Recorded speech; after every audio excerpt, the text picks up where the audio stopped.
Buen día. Está bien, gracias. Complicado hablar desde acá arriba.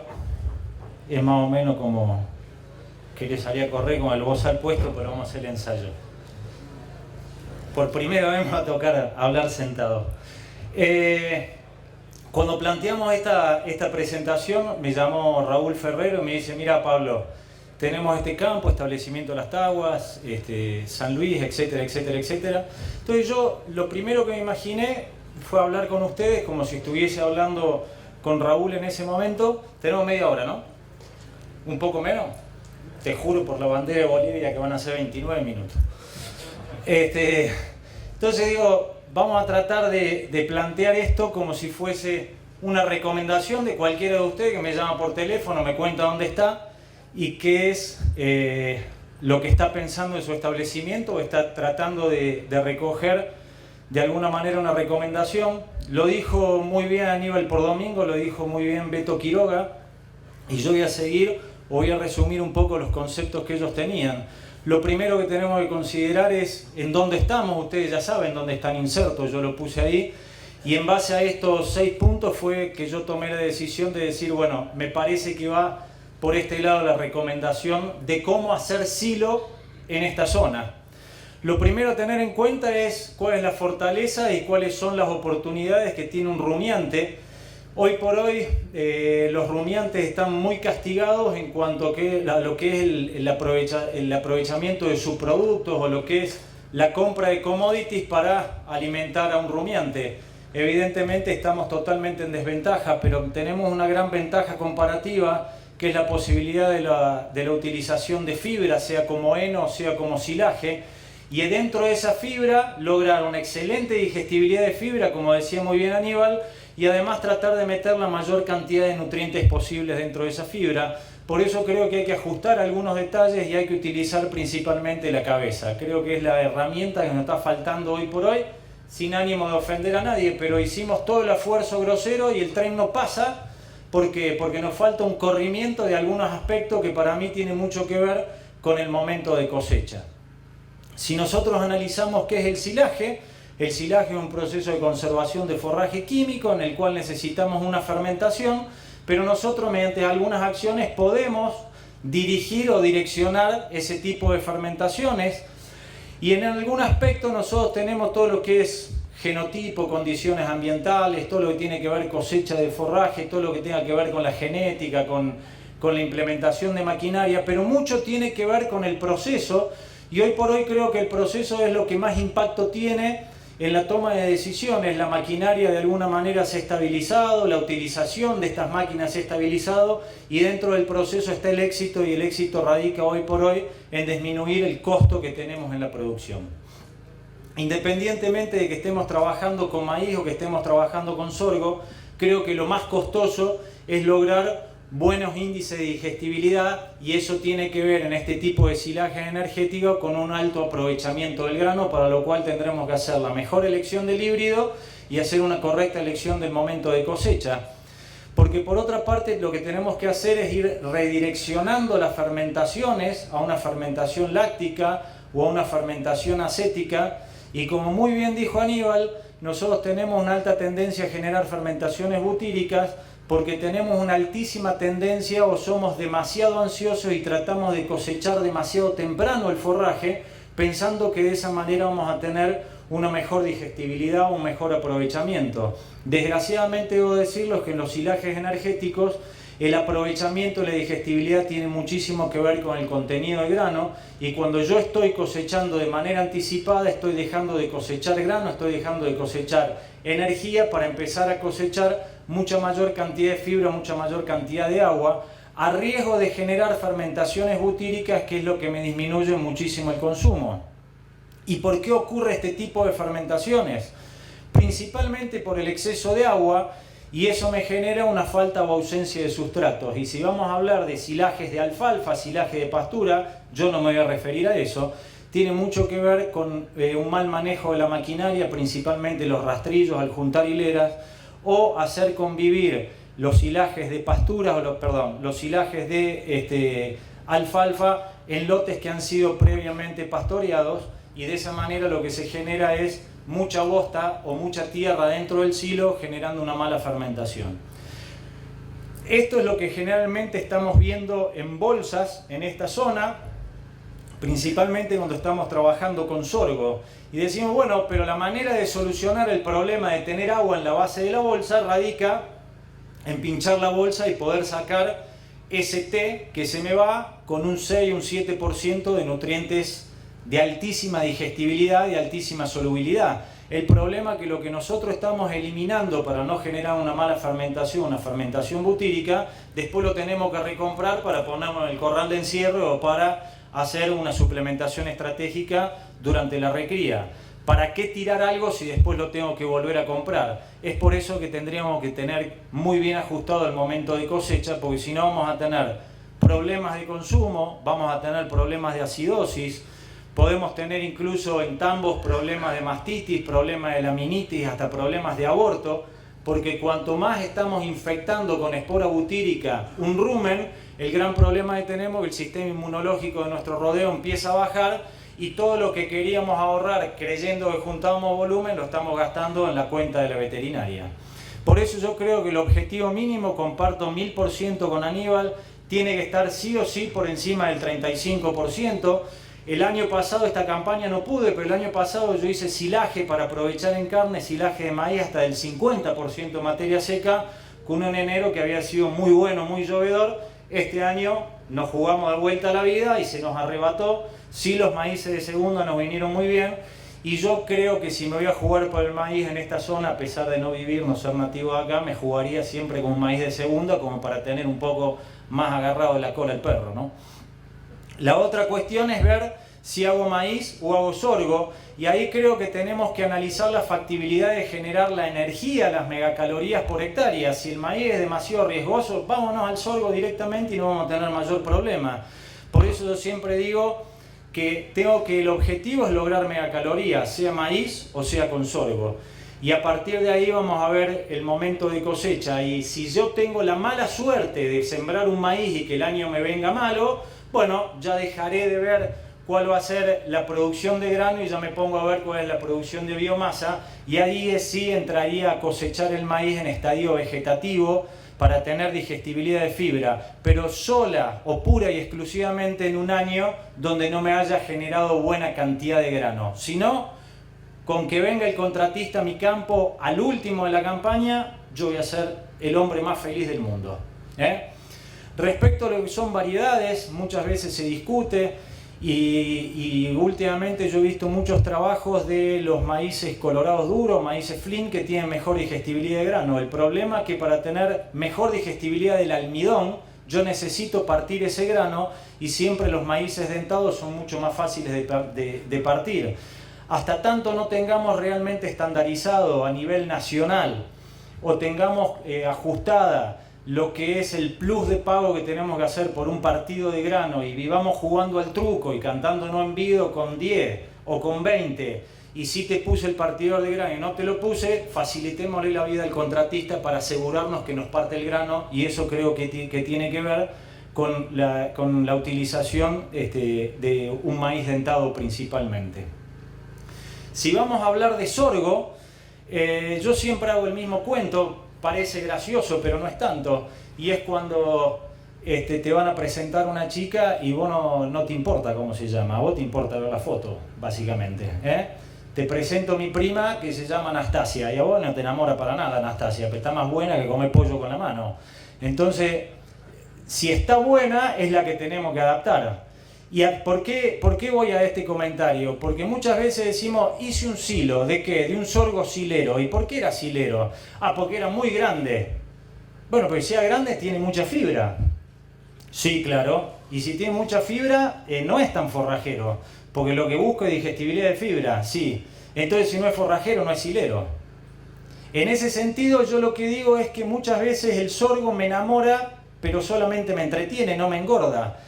Y trayendo a cuento lo que decía Beto Quiroga, de ponerte a ver qué es lo que yo necesito como estrategia para la zona, fíjate lo que me pasa, un trabajo del ingeniero Torrecilla. Yo veo un sorgo silero, tiene un frame 2,50 m, 2,60 m de altura, tiene buen porcentaje de espiga, pero materia seca digestible por hectárea 15 toneladas. Me voy a un fotosensitivo que no me aporta nada de energía, ¿sí? Y me aporta menos materia seca digestible por hectárea, pero tiene casi 1,50 m más de altura. Eso quiere decir que me va a extraer en esta zona con suelos débiles, me va a extraer muchísimo más agua del perfil, porque evidentemente esa variedad va a evapotranspirar muchísimo más. Bueno, entonces vamos a buscar energía. Me puedo ir a un granífero que tiene un frame mucho más chico, tiene buena energía, pero no me satisface el volumen. Este lo dejaría pura y exclusivamente para hacer grano húmedo. Este lo dejaría pura y exclusivamente para juntar volumen o para cortar un estadio temprano, cortarlo, hacer preoreo y hacer un silaje proteico de sorgo. ¿Y en cuál estaría tratando de imitar un silaje de maíz con un sorgo? Bueno, con el granífero doble propósito, que me va a ofrecer el doble de participación de espiga y me va a aportar prácticamente la misma cantidad de kilogramos de materia seca digestible con 70-80 centímetros menos de planta, con lo cual me va a extraer mucha menos cantidad de agua o nutrientes del suelo. El razonamiento parece mucho más grosero, pero yo creo que para lograr un objetivo primero nos tenemos que trazar un plan. Entonces, para llegar al techo de la casa tenemos que tener fuertes los cimientos. En esta toma de decisiones creo que es donde tenemos que prestar particular atención. Después de eso viene el momento de cosecha. Hemos hablado históricamente en un tercio de línea de leche, hemos hablado históricamente del 35% de materia seca. Pero yo les pregunto a ustedes, ¿dónde está un tercio de línea de leche? ¿Acá? ¿Acá? ¿Acá? ¿Ahí? Bueno, pónganse donde quieran. Yo digo que si entre este estadio y este estadio hay 20 días, yo prefiero que el contratista llegue a mi campo 25 días tarde, porque me voy a ahorrar un montón de plata en la compra de núcleos, en la compra de energía, en la compra de maíz para moler, en la compra de sorgo para moler. Porque acá voy a tener la fibra y voy a tener la energía que necesita la dieta para terminar y llegar a los 900 gramos en un corral de encierre tranquilo, o hacer una suplementación de una recría para que nunca me pierda estado y la terminación al corral sea entre 65, 80, 90 días. Y con el sorgo, ¿qué me pasa? Exactamente lo mismo, porque hoy por hoy cuento con maquinaria que tienen partidores de sorgo y ya le voy a hablar un poquito más de eso. Otro punto a tener en cuenta, que cuando yo tengo un maíz muy inmaduro, si adelanto el momento de cosecha, tienen lo que son azúcares residuales o carbohidratos solubles residuales sin fermentar, y al momento de abrir el silo van a calentar más rápido, se van a calentar mucho más rápido y se van a degradar mucho más rápido, sobre todo en sistemas que estamos utilizando autoconsumo como algo muy tentador. Entonces, si hacemos autoconsumo con un silo chico, petizo, para que la vaca coma cómoda, y encima ese silaje no está suficientemente madurado, la pérdida va a ser estrepitosa. ¿Qué pasa cuando yo adelanto 10 días la cosecha? Básicamente estoy perdiendo en términos promedio 1 tonelada de forraje de materia seca por hectárea, y estoy moviendo 7 toneladas de agua por hectárea a un contratista que le estoy pagando por trasladar el forraje, y estoy pagando casi $1,50 o un poco más el litro de gasoil para mover agua. Entonces, ¿qué es lo ideal? El concentrado. ¿Y dónde está el concentrado? Dejando madurar el forraje, no más que eso. Si me pongo a analizar ensayos del exterior, me dicen que por debajo de 30 puntos de materia seca, las pérdidas por efluentes pueden ser variables, pero siempre se maximizan. Entonces, mi punto de corte es 30% de materia seca. Y si tengo la ansiedad de llamar al contratista, me martillo un dedo, dejo el teléfono donde está y aguanto. Y si no me alcanzo el forraje del año pasado, este año no voy a cometer el mismo error. Me siento antes de la campaña, hago un balance forrajero y me pongo a ver cuánto forraje voy a necesitar. Otra de las cosas que a mí me ha quemado la cabeza históricamente es que hablamos de un buen silo cuando tiene un pH bajo. Y creo que eso lo escribimos, Aníbal, Propefo, año 94-95, ¿sí? Han pasado algunos años, ya no somos tan jóvenes. ¿Y qué me encuentro? Que si hoy por hoy un silo tiene 4.5 de pH, en realidad cuando tiene 25% de materia seca, como eran los silos del año 94-95, es grave, porque el silo está tendiendo a podrirse. Ahora, si yo tengo 40% de materia seca y tengo 4.5 de pH, el silo es excelente. Entonces, si van a analizar un silo y van a sacar pH, lo tienen que correlacionar con materia seca. Altos pH con altos niveles de materia seca, destapo un vino y festejo. altos pH con bajo nivel de materia seca, destapo el vino y trato de chuparme porque va a ser una debacle total y no quiero ni pensar en lo que me va a pasar con las vacas comiendo ese silo. De todos modos nos destapamos el vino, eso siempre. El otro punto a tener en cuenta es qué me ofrece a mí una planta. Y yo digo, si pongo 1 kilo de hoja, 1 kilo de tallo, 1 kilo de grano dentro de un rumen como sustrato ruminal, el porcentaje de aprovechamiento va a ser del 50%, del 30% o del 90%. La respuesta la tienen ustedes. No, bueno, entonces tengo que dejar madurar más el maíz o el sorgo para meter mayor cantidad de grano. Y si querés meter mayor cantidad de grano, ¿por qué lo llamás 20 días antes al contratista? Y porque yo siempre lo llamo y después se demora 20, 25 días de lo que me prometió. Te hace un favor. Cuanto más se demore el contratista, les está haciendo un favor. Y les aclaro, no soy contratista, ni mi papá es contratista, ni tengo nadie contratista que viva de eso. Es solamente que la mejor manera de ganar dinero es tratar de comprar la menor cantidad de insumos extra campo, y cuando nosotros lo tenemos en el campo tenemos que tratar de aprovecharlo de la manera más eficiente posible. Y si no entramos con el PowerPoint, vamos a entrar con el banco fácilmente. Acá hay un ejemplo fácil: 40 hectáreas, 35.000 kilos de materia verde por hectárea, 1,5 millones de kilos de forraje, cosechados al 35% de materia seca. Estoy más o menos con 500.000 de kilos de materia seca. Si ese forraje, ese silo tiene 2.1 megacalorías, tengo el potencial de producción de 55.500 kilos de carne. ¿Qué pasa si no me tomé el Lexotanil y me ganó la ansiedad? Bueno, básicamente llamó el contratista, sacrifiqué 5 o 6 puntos de materia seca. Como primera medida saqué menos forraje, pero ese forraje además tiene menos energía, y como tiene menos energía tengo menos carne. ¿Cuánta menos carne? Bueno, aproximadamente 17.000 kilos menos de carne. ¿Lo repetimos o se entendió? ¿Sí? No, lo que pasa es que los cordobeses son mentirosos. ¿Cuánto querés? ¿Medio mentiroso? Sácale la mitad, no serán 17.000 kilos, ponele 8.000 kilos. Si a usted le sobran 8.000 kilos de carne, yo le paso un CBU y ahí me solucionan varios problemas. El otro problema sería que yo, poniendo cualquier costo, si le meto todo el costo de cultivo, alquiler, lo que quieran, ¿cuánto me sale la hectárea? 8.000 pesos de maíz picado con el 28%, ¿sí? Perdón, 28 centavos el kilogramo de materia verde. Ok, pero yo lo que junto no es agua, y la dieta no lo ajusta con agua, lo ajusto con materia seca. ¿Y cómo me cambia el costo? Y acá tenés de 30% de materia seca, 95 centavos, a 44, 45, dijo Aníbal, se me va a 64 centavos. Bajé 30 centavos el costo, estoy bajando casi el 30% el costo de producción. Entonces el problema, más allá de que todos queremos el mejor precio del mundo, hoy, como bien dijo Víctor, si no puedo competir con el precio, tengo que competir con el costo, no me queda otra. Y acá tienen datos básicamente de un maíz que hicimos con 40% materia seca. Fíjense la FDA, que está casi en 22, eso me está hablando de una digestibilidad teórica casi cercana al 70%. Es una bomba energética. En cuanto al tamaño de picado, a mí no me vuelve loco el tamaño de picado, el tamaño. Yo trabajo en tamaños de picado de medianos a grandes, 1,5 centímetros, no me altero demasiado la vida. Sí, lo que quiero es que haya mucha uniformidad de picado. Tratar de no tener mucho forraje por encima de 1 pulgada, y trato de no tener nunca jamás forraje por encima de las 4 pulgadas o 10 centímetros. Esta es una prueba que hice en un campo en Paraguay, donde teníamos picado chico y más desparejo versus picado más parejo y más grande, y acá los animales comieron un 11% más de forraje.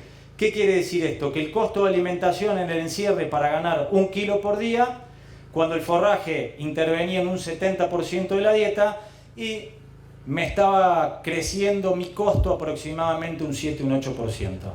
Por otra parte, cuando yo trabajo en lectura de comederos y quiero ajustar proceso, esto nunca llego a entender si es sobrante o es falta de apetito. Ese es un problema grave. Más allá de que esto se está llevando una gran proporción de ácido láctico, que sería entre un 4 y un 8% del total de la masa ensilada, que termina traduciéndose en ácido propiónico, el ácido propiónico en energía en sangre. o glucosa en sangre. Entonces, si yo estoy barriendo eso del comedero porque lo rechaza el animal por un concepto físico, en realidad lo que estoy haciendo es reduciendo la energía de mi dieta.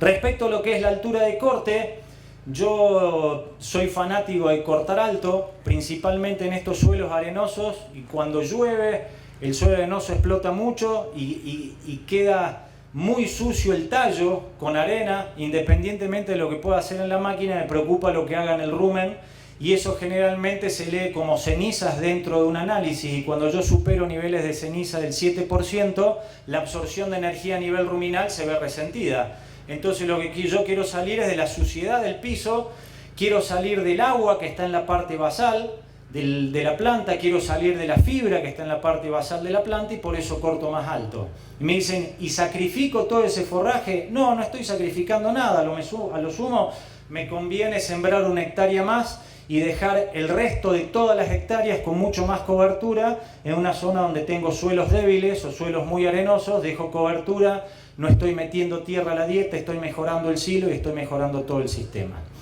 Yo les dije que les iba a hablar un poco del partidor de grano. Hoy por hoy tenemos la posibilidad de partir granos de sorgo, y me tocó hace 15 días hacer un viaje muy interesante donde me capacité bastante sobre lo que son partidores de grano.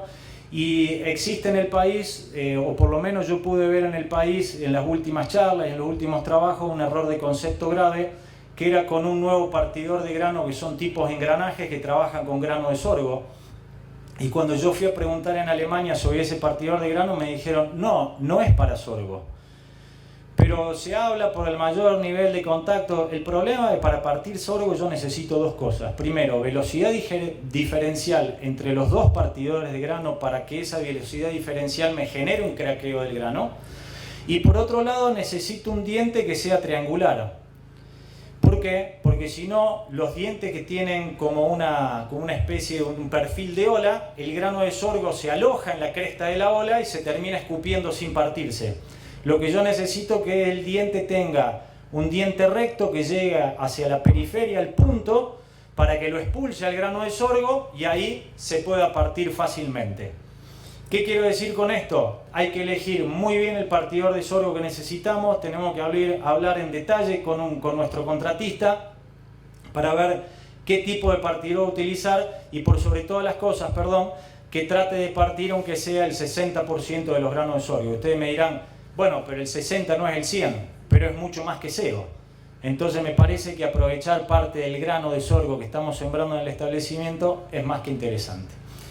Respecto a las picadoras, yo hoy no me preocupo mucho por la picadora que venga a mi campo, sí me preocupo mucho por la cantidad de tractores que tiene el equipo de la picadora, porque hay una regla que me dice que el peso del tractor dividido 270 me da la capacidad de compactación de ese tractor por hora. Si tengo una máquina que pica 150.000 kilos hora, lo que necesito yo son 3 tractores pesados arriba de mi silo. Y si me dicen, no, pues yo tengo muñeca para pisar y qué sé yo, no me importa la muñeca, acá me importa el peso. ¿Por qué? Porque cuanto más seco hacemos los silos, necesitamos compactar mucho mejor. Y nos dimos cuenta que pasamos de silos con 700 kilos por metro cúbico a silos que no llegan a los 500 kilos por metro cúbico. Y ahí empezamos a tener un problema de la entrada de oxígeno al silo, degradación de nutrientes, degradación de mucha de la energía que tendría que estar disponible a nivel ruminal, y crecimiento en la compra de insumos para el engorde a corral, con lo cual se nos resiente el margen de la actividad. Por otra parte, si nosotros no somos capaces de compactar, vamos a generar calor al momento de sacar el silo, y eso es lo que me da mucho miedo. Cuando yo no tengo posibilidad de hacer maíz y quiero hacer sorgo, necesito hacer sorgo, muchas veces me cuesta bastante trabajo partir ese grano de sorgo y no puedo inventar un silo de maíz. Entonces, ¿cuál es mi recomendación? Sembremos un sorgo doble propósito, el 70% de la superficie hagamos planta entera para tener volumen energético, y el resto concentremos energía. ¿De qué manera? Con el grano húmedo.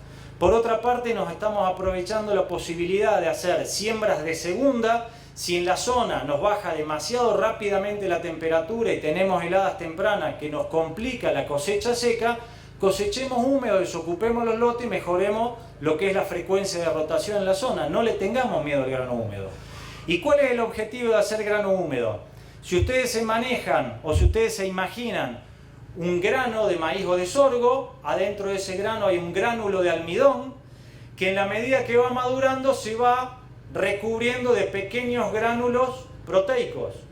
Cuando el grano está seco, necesita una bacteria dentro del rumen proteolítica para que disuelva la cubierta proteica y después una aminolítica para comerse el almidón y aprovechar la energía. Cuando yo cosecho el grano antes de su punto de madurez y con entre el 25 y el 30% de materia seca, la cubierta proteica no está completa y las bacterias aminolíticas funcionan de una manera mucho más rápida y eficiente absorbiendo energía a nivel ruminal. ¿Qué quiere decir con esto? Con el grano húmedo yo lo que voy a hacer es desocupar lotes más rápidamente, dejo un rastrojo que es más fácil aprovechable si quiero pastorear el rastrojo, y soy más eficiente en la utilización de energía a nivel ruminal. Sumado a que estoy bajando mucho mi costo en flete, lo puedo hacer directamente dentro de mi establecimiento con máquina propia y de esa manera bajar totalmente mi costo. ¿Cuál sería la recomendación? Trabajar entre el 25 y el 30% de materia seca. En zonas donde tenemos pastos duros, yo recomiendo transitar bastante con un tractor encima del lugar donde vamos a hacer la bolsa. No cortar el pasto donde vayan a hacer la bolsa para evitar que cualquier palo, cualquier tallo me vaya a pinchar la bolsa por debajo, afectándome las condiciones de anaerobiosis. Cuando empiecen a hacer la bolsa de grano húmedo, no metan presión, porque si meten presión, el principio de acción y reacción del embolsador respecto de la bolsa varía y meto demasiada presión de compactación en la punta de la bolsa y ahí es donde se va a empezar a deteriorar el plástico.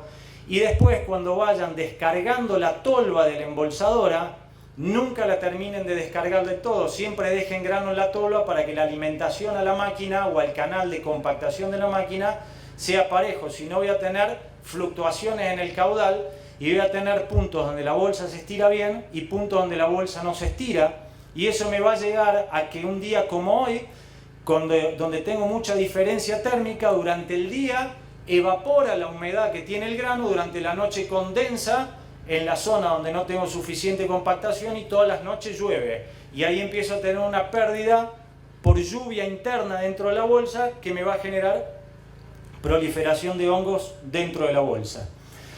Respecto a lo que es el partido del grano, yo solamente partiéndolo una vez es suficiente y lo que hago es sacar una muestra calando la bolsa o calando en la medida que voy llenando la bolsa. Y lo que veo es esto, donde aparentemente hay mucho grano entero. Lo que pasa es que si yo simulo la rumia de la vaca en la mano y le hago 2 pasadas dentro de la mano a este grano que fue apenas partido, apenas tocado, en la primera pasada veo que hay mayor cantidad de granos partidos y en la segunda pasada veo que prácticamente todos los granos están partidos. De esa manera consigo una cosecha más barata, mucho más eficiente, desgasto menos la máquina. Y el contratista no se me enoja tanto porque la maquinita que hace grano húmedo es realmente lerda. ¿Sí? Para terminar y ver si cumplo con los minutos, que ya quedan 2 minutos, tenemos que ser conscientes que dentro del silo hay un fenómeno de difusión donde trata de entrar el oxígeno y salir el dióxido de carbono. Ese dióxido de carbono que sale a la atmósfera lleva mucho carbono de la materia orgánica que tiene la planta, por lo cual el merma de volumen y el ingreso de oxígeno me genera calentamiento. Ese calentamiento me genera pérdida energética. Y esa pérdida energética yo la mido en 1 hectárea de silaje. Si yo pierdo 0,1 megacalorías, ¿sí?, por calentamiento del silo, sería el equivalente a 66 kilos de carne por hectárea. Mientras que ustedes estén dispuestos a sacrificar un ternero parido por hectárea, no hay problema. Sacrifíquenlo. Cuando no lo quieran sacrificar más, tenemos que empezar a trabajar con esto y ser mucho más precisos en el que es el proceso de extracción y suministro del silaje. No quiero decir que el autoconsumo sea malo. Digo, en algunos puntos donde hay una recría y yo no necesito ajustar demasiado, el proceso no me preocupa. Pero si estamos hablando de terminación de novillo, necesitamos ajustar carga, estamos hablando de ajustar proceso, sepan que están perdiendo un ternero por hectárea y esto sería más o menos lo mismo que pagar en la caja de la estación de servicio nafta premium y después ir a cargar nafta común. Es exactamente lo mismo. Y después, tener en cuenta ¿cuánto tengo que sacar por día de mi silo? Yo siempre digo, saquemos 30 centímetros de la masa ensilada y yo tengo mi punto de corte que sería más o menos un 3% de pérdida.